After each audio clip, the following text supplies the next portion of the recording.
আসসালামু আলাইকুম। আশা করি সবাই ভালো আছেন। যার অভ্যন্তরীণ অবস্থা ভালো, আল্লাহ তাআলা তার বাইরের অবস্থাটাকেও ভালো করে দেন। আবার যার অভ্যন্তরীণ অবস্থা খারাপ, আল্লাহ তাআলা তার বাহিরের অবস্থাটাকেও খারাপ করে দেন।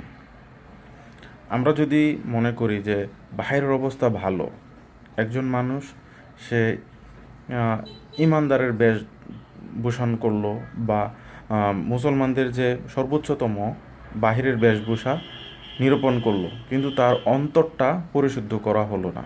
কিন্তু কোনো ব্যক্তির অন্তর যদি পরিশুদ্ধ হয়, তাহলে বাহিরের অবস্থাও আল্লাহ তাআলা ভালো করে দেয়।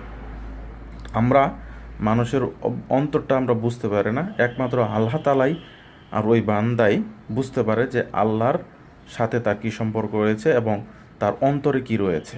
আমরা তো কেবল বাহিরের অবস্থাটাতেই পর্যবেক্ষণ করে থাকি।